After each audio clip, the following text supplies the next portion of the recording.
He might actually be the most derivative one of all. I mean, Christ, the same house. Maybe so, but you forgot the first rule of surviving a stab movie. Never answer the... I'm bored. Wait!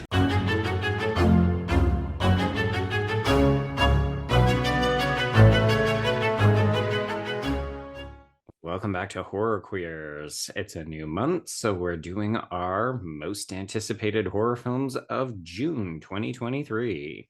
Yes, and luckily, Joe, I think there's a few more options for us this month than we had last month, which was a big pile of poo of nothing.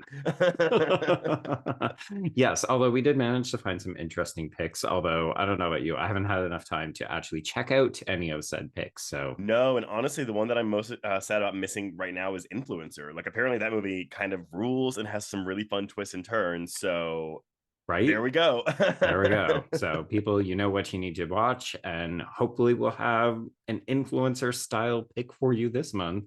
Trace, I think you have the first movie, so why don't you start us off? Yeah. So I'm starting off again. It's so funny. A lot of these, because the only major theatrical releases we have coming out, are The Boogeyman and then another film that is on my list. So Right. It's always kind of fun to discover like these straight to streaming ones. So coming to actually, it's day and day. It's theaters and VOD, but I have to imagine the theaters are probably very, very minimal. Yes. But this is coming out on June 2nd, and it's a movie called Follow Her. And the log line for this is Jess secretly films creepy interactions she encounters via online job listings and uses the kinks of others to fuel her streaming success. Ooh. I know. I was like, this sounds like a erotic thriller. So there we go. Love it. She's been hired by Tom to write the ending of a screenplay in a remote, lavish cabin, handing her a script in which the two of them are the main characters, leading to a psychosexual thriller that questions the ethical boundaries of social media. Yeah, I also took note of this one. I was intrigued. The trailer doesn't quite sell me. It has polish to it, but maybe a little less polished than I was expecting given the logline. But I think it could be interesting, although it does definitely sound a little bit like Scare Me, doesn't it? It does a little bit. Honestly, so this wasn't on my radar because, I was kind of like, the trailer didn't really sell me. Like, the poster art is a little not great looking. Yeah. But it must have screened at a film festival last year or earlier this year because it's got about 16 reviews out there on Rotten Tomatoes, and they're mostly positive, and not just like it's like a 2.5 or a 3 out of 5 kind of thing. It's like a 3.5 or a 4. So I was genuinely surprised by that. So again, like I'm taking our peers' word for this. Honestly, go. Like, let's check it out. Absolutely. Yeah. I mean, I was intrigued enough to be interested in it, so that just kind of sells me on it more. 100%. I mean, again, everyone, watch a movie, figure it out for yourself. Like, don't only like go by the words of critics. However, they can be influential in making you decide to watch a movie. Yes, like this month where there's 8 to 10 potential movies that you could be checking out. You need to have a leg up on what's worth your time. Yep. Okay, so my first pick is a movie that has 0 ratings and reviews. It does not even have a trailer, Trace. So I am talking about the direct-to-Hulu streaming movie, Jagged Mind, and you'll quickly realize why I'm interested in this one. So it's about Billy, who is plagued by blackouts and strange visions that lead her to discover she's stuck in a series of time loops, possibly related to her mysterious new girlfriend. Okay, so it's queer. So you're like, bam! It's queer horror. Yeah, I mean, I've covered a lot of these direct-to-Hulu films, and the hit-miss ratio is honestly pretty freaking high. But, when they land, they actually really, really land. So I think this could be a little bit psychosexual, but it could also be, girl who is maybe mad and doesn't realize it yet. Okay, well, that sounds intriguing to me. I mean, it's the thing where, you know how I feel about, is it all in the character's head the whole time kind of thing. Like, I'm a little over that. However, there is still room to subvert the tropes that subgenre offers. This is true. I actually just watched a good example of that out of Tribeca, but I'm not going to say anything more because that would technically give it away. Oh, okay. Okay, well, my next one, this is a film that had its world premiere at South by Southwest earlier this year, and it is directed by Ted Geoghegan, who is in the industry with us, but it's called Brooklyn 45, and this is about 5 military veterans, best friends since childhood, gathering together to support their troubled host, and the metaphoric ghosts of their past become all too literal. So we could be dealing with just another metaphor movie. I confess, I thought this was going to be a horror comedy, but it seems like it is straightforward horror. Yes, sort of. I Yeah, actually think it's not as horrific as you might be led to believe based on his previous works, but apparently it's really, really well acted. that's yeah. And the word of mouth out of South by was fairly positive. And so again, this is one of those things where I was like, I don't know much about it outside of like how I know Ted, which whatever. But Right. yeah, I'm always here to support people that we know.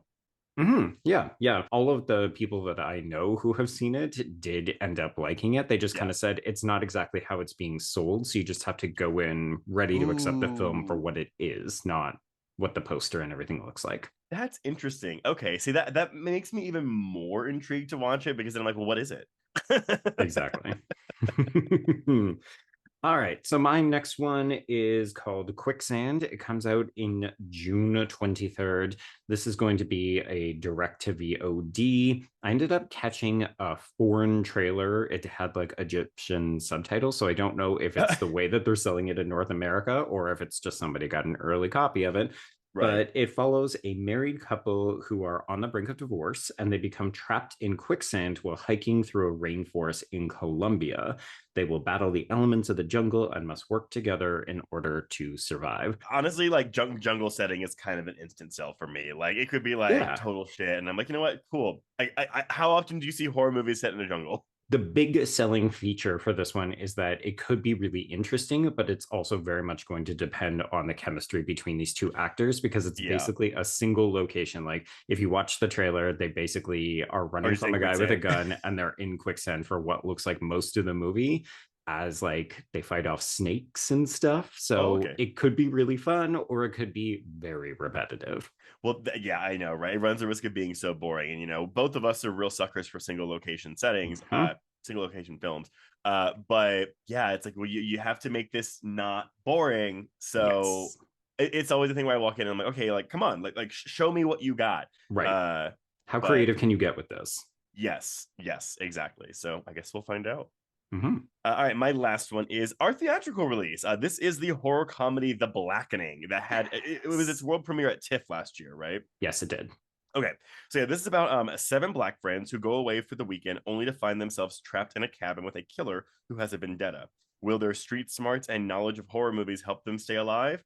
Probably not. And I confess, so the premise of this, I'm kind of like, okay, this seems like it's about 25 years too late. Mm. But it's a horror comedy, and I feel like we don't get too many of those, especially going to theaters, much less. Honestly, I'm not gonna lie, the R rating helps me. I'm kind of like, cool, like this is gonna be like a fun, like again, R-rated horror comedy. Dealing with a trope that again I think has been in existence for a very, very, very long time.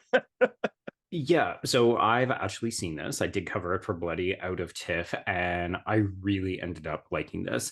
I think the comedy lands really well. These performers are so on their A game, so they're really Good. selling the jokes. The violence is actually pretty good in terms of like slashery bits. So there Mm-hmm. is like a killer question mark, like you're trying to figure out who the actual killer is and what their motive Okay. is. And it's kind of fun because like the blackening is actually a board game that they find in this creepy cottage that has like doors that lock automatically, so like somebody is manipulating them. And the game Ooh. itself is incredibly racist, so like this is dropping on Juneteenth, which Ugh. makes perfect sense. It's aimed at a black audience, but it's super accessible. I had a ball with this one. Honestly, that has sold me more than the trailers have, to be honest. Okay, well, send us home, Joe. What is your last pick? So I picked this last one, even though it's not a personal favorite of mine, but it is a relatively big release. It's Run Rabbit Run. It's coming out on June 28th to Netflix. And a lot of people are going to take notice of this because it stars Succession's Sarah Snook. And she actually Mm-hmm. gets to use her real Australian accent. So it is about a woman who grows increasingly unsettled by her young daughter's claims to have memories of another life, stirring up their family's painful past. And Trace, you and I have both seen this out of Sundance. What did you think of this one? I didn't like hate this, but I would Mm-hmm. not say I liked it. This is not a No, recommend for me. It is no. very the Babadook light. Uh, Yes. I think Sarah Snook is really good in this. However, I do think the film around her is very dull and not particularly effectively scary. and honestly kind of boring. That being said, though, I was a little surprised when Netflix snatched this up at a Sundance, because again, I watched this and I was like, okay, like, again, it's not a very kinetic film. There's not a lot of energy behind going on. But I'm wondering if maybe it was the Sarah Snook of it all that had them get it, or maybe other people like it. Right. Yeah. I mean, one thing to note is that her performance is amazing. Like, she's actually really, really good in the movie. And the movie looks really great. Like, I think it's actually very well shot. You know, the outback kind of looks menacing and visually alluring in equal measure. But yeah, it's just the narrative is so familiar. It's so boring. It's not really treading any new ground. No. And this child, I mean, that Babadook reference is not off the mark, because this little girl is fucking annoying. So yeah, if you're not a kid person, this is not a fun movie for you. Yeah, I kept wishing it was going to do a little bit more. I was entranced by Snook, though. I agree. I obviously won't spoil it, but I do think the ending, I was kind of like, oh, okay. Right. So what I thought was happening was happening. Exactly that. Yeah. Okay, everyone. Well, yeah, that has been our picks for June 2023 horror. Let us know, what are you looking forward to this coming month? And I mean, hell, I guess we'll see y'all in July, which I do think has quite a few options for us. Yeah, a little bit more mainstream, a couple more theatrical, I believe. There we go. Well, all right. Well, I guess we can cross out this YouTube special. Indeed. We'll see you next month, folks.